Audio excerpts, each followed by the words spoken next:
श्री जिज्ञासुओं को, सभी गीता प्रेमियों को मेरी ओर से और मेरी संस्था डूवर्स पैराडाइज फाउंडेशन की ओर से सादर जय श्री कृष्ण।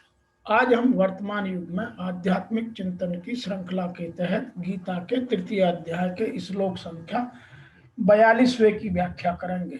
इस 42वें श्लोक में भगवान श्री कृष्ण अर्जुन को जो 41वें श्लोक में बात कही उसको आगे बढ़ाते हुए कहते हैं कि इंद्रियों को वश में करके तुम अपने काम को मार डालो। और यहाँ कहते हैं इंद्रियां मन और बुद्धि से भी आत्मा की अति श्रेष्ठता है। तो वह यह समझाने का अर्जुन को और हमको प्रयास कर रहे हैं कि आत्मा सबसे उत्तम है, सर्वोत्तम है, जो इस 42वें श्लोक में ऋषि वेद व्यास जी ने स्पष्ट शब्दों में लिखा है, जिसको जानना हमारे हितार्थ, हमारे कल्याणार्थ बहुत आवश्यक है। यहाँ लिखा है इंद्रियाणि पाराणि आहु इंद्रियेभ्यः परम मनः मनसः तु परा बुद्धि यह बुद्धे परतः तूषः। अर्थात इंद्रियां स्थूल शरीर से श्रेष्ठ है, इन इंद्रियों से श्रेष्ठ है मन, और मन से भी श्रेष्ठ है बुद्धि, और जो बुद्धि से भी अत्यंत श्रेष्ठ है वह है आत्मा। They say that the senses are superior. Superior to senses is mind, and superior to mind is wisdom, and one who is even superior to the wisdom is he, वह है। तो यहाँ यह बात हमारे लिए आवश्यक है कि हम आत्मा और इंद्रियों तक के सफर को जानें। और यहाँ भगवान श्री कृष्ण अर्जुन को यह समझाने का प्रयास कर रहे हैं कि इस शरीर से तू इंद्रियों को परे अर्थात सूक्ष्म और बलवान जान। इंद्रियों से परे मन है, यह उनसे भी बलवान है, और मन से परे है बुद्धि, और बुद्धि से भी अत्यंत परे है तुम्हारी आत्मा, वही तुम हो। इसलिए इंद्रियां, मन, बुद्धि का निरोध करने में तुम सक्षम हो। अतः जहां भी धार्मिक या आध्यात्मिक की बात होती है वहां हमें 3 शब्द सुनने को प्राय मिल जाते हैं, मन, बुद्धि, चित्त। यदि मन, बुद्धि, चित्त पर हमारा नियंत्रण हो गया तो वह हमारे लिए सबसे अच्छा काम। और यदि मन, बुद्धि और चित्त पर हमारा नियंत्रण नहीं होता तो वह अहंकार में बदल जाता है, और वह सबसे खराब स्थिति है। इसीलिए हमें यहाँ इनको जानने का भगवान श्री कृष्ण साफ साफ अर्जुन के माध्यम से समझाने का प्रयास कर रहे हैं कि इंद्रियां काम के कार्यकलापों के विभिन्न द्वार हैं। काम का निवास शरीर में है, किंतु उससे इंद्रियां रूपी झरोखे प्राप्त हैं। अतः कुल मिलाकर इंद्रियां शरीर से श्रेष्ठ हैं।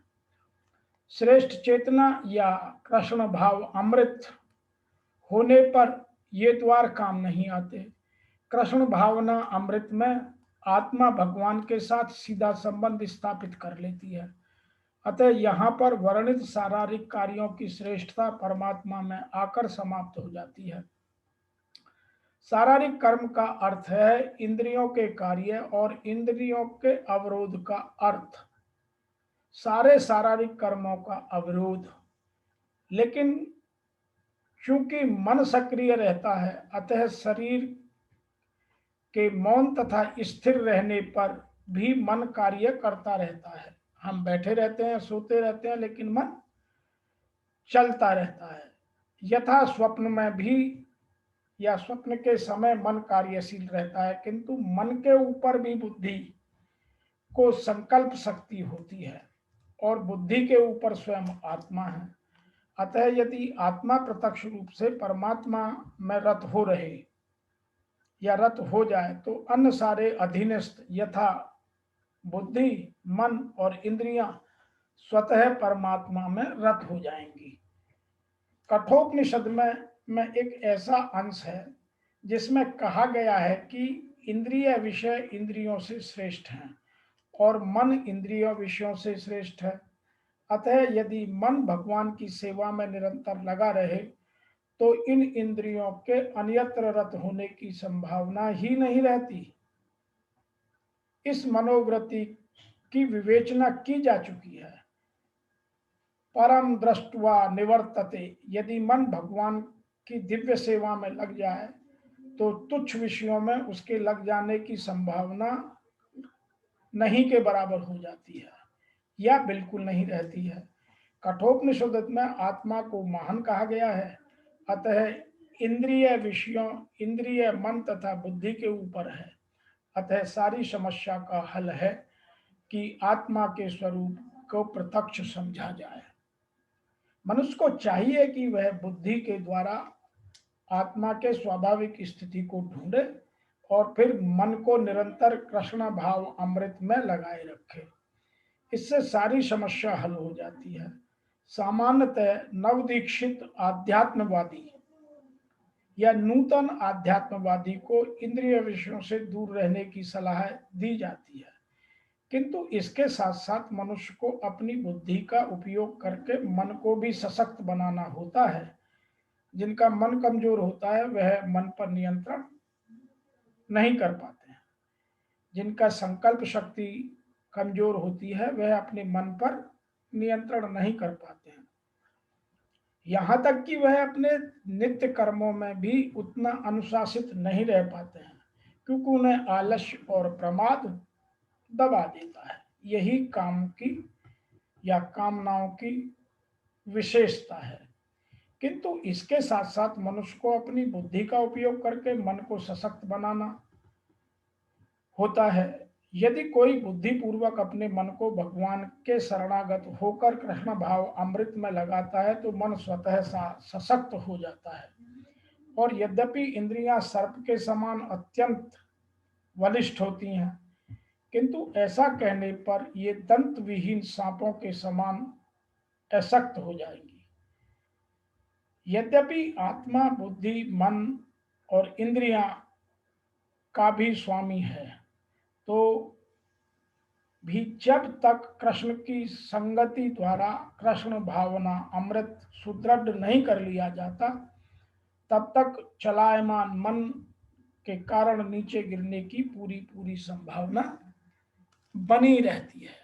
अतः आत्मा को जानना और आत्मा को परमात्मा में लगाना, फिर अपनी बुद्धि को श्रेष्ठ कर लेना है।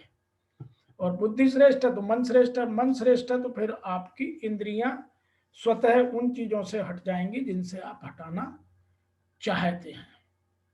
तो यह एक पूरा क्रम है और इस क्रम को आत्मा तक ले जाकर आत्मा को ही परमात्मा के मिलन में लगाने से हमारी इंद्रियां, मन और बुद्धि सब स्वतः आत्मा में लग जाती हैं। आज के इस व्याख्या से हमें 4 चीजें समझने को मिली। नंबर 1, इंद्रियां स्थूल शरीर से श्रेष्ठ है। जो हमारा यह पंच तत्व का बना हुआ शरीर है, इंद्रियां इनसे श्रेष्ठ है। और इंद्रियों से श्रेष्ठ है मन, और मन से श्रेष्ठ है बुद्धि, और बुद्धि से भी अत्यंत श्रेष्ठ है आत्मा। इसलिए आत्मा को ही परमात्मा में लगा दो तो आत्मा के नीचे बुद्धि, मन, इंद्रियां और शरीर स्वतः परमात्मा में लग जाएगा और हमारा कल्याण हो जाएगा। आज की इस व्याख्या में इतना ही। फिर शीघ्र मिलते हैं आपसे 43वें श्लोक की व्याख्या लेकर। तब तक के लिए आपको मेरी ओर से और मेरी संस्था डूअर्स पैराडाइज फाउंडेशन की ओर से ओम नमो भगवते वासुदेवाय।